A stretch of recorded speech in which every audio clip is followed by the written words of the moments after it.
Today I wanted to talk a little bit about Uprisings in Star Wars The Old Republic. It's really disappointing that the matchmaking still didn't go up even after the recent patch that not only fixed a few of the bugs that were in the Uprisings, but also supposedly increased the drop rate inside these things, which I don't really see the difference, honestly. I've been doing them and I don't notice any difference.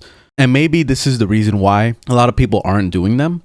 What's shocking to me is that these Uprisings actually are pretty decent for gearing up in the early game. Like when you're level 70 and you're just trying to get your gear score up, this is a pretty nice way to get your gear score up pretty fast.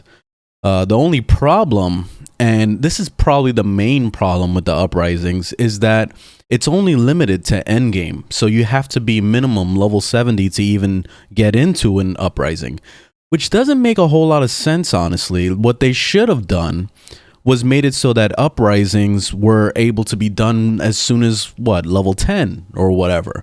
You know, whatever the earliest level is of doing veterans.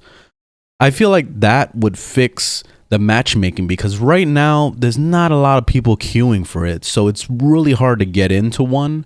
And I'm just talking about the story one. I'm not even talking about the veteran version of it. Because the veteran one, oh my God, you'll put it on queue and you'll sit there for probably like hours until you finally get a queue. You know, like it's not worth it. And the same is starting to come out with the story mode too. You go into story mode Uprising, you'll put it on and you'll wait like 20 to 30 minutes for a queue to pop. Even during, you know, peak times, which is so surprising because these things are so easy to do. I'm pretty sure that you can solo these things. I did solo one time. It was kind of rough a little bit, but it was still doable. It's way more doable than a veteran run, you know? So I thought that was pretty cool. The thing I like the most about these Uprisings is that you can kind of just jump in. It's like a quick, like almost feels like Call of Duty, where you just quickly jump in, kill some shit, get some loot, and get out. You know what I mean? Like it's pretty fun and it's different than the veteran runs. Well, most of the time, everybody just wants to do veterans because they know what they're getting out of it. And everybody seems to do only the same veterans all the time. So it's like really easy. You do the Hammer Station, you do the Mandalorian Raiders, or the Thesis one. Like everybody's only doing those three pretty much. You know, maybe throw in a Red Reaper every once in a blue moon, but for the most part, it's mainly Hammer Station that people are doing. And it gets fucking boring. Like, I'm so sick of doing Hammer Station. I've done it so many times I could do it with my eyes closed. But I feel like this is like the only content people usually queue for. You know? So it's kind of sad that endgame is like resorted to only doing one dungeon, basically. Anyway, I just wanted to kind of rant a little bit. Get your thoughts on this. So let me know what you think. I don't understand why BioWare doesn't just try to lower the level requirement on this.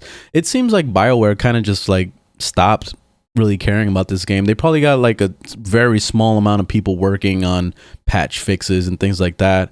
It seems like Star Wars is just kind of like dying at this point. I mean, I'm sure they're not going to shut down the servers anytime soon or anything like that, so don't think that far, but it just seems update wise they kind of stopped, and it's just like the way it feels in Phantasy Star Online 2.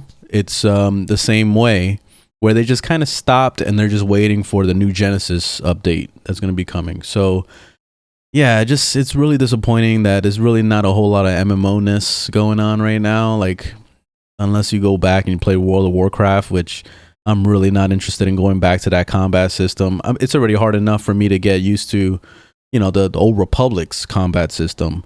You know, I'm waiting for something a little bit more like robust and a little bit more like action packed, similar to the way Phantasy Star Online 2 feels.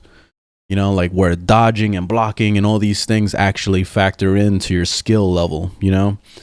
That's stuff I'm really looking forward to in the future. But anyways, I just wanted to rant real quick. So thanks for watching. Leave a thumbs up if you liked the video, thumbs down if you didn't. And let me know if there's anything else you want me to cover in the future as far as Star Wars. I think I'm kind of on my way out with this game, to be honest. I'm really just waiting for the next MMO. I'm waiting for maybe the Amazon's New World. I'm not really feeling the vibe of it. I think I would rather wait for Ashes of Creation, to be honest. But I'm still going to keep an eye on it, though. Anyways, I'll see you guys in the next one. Later.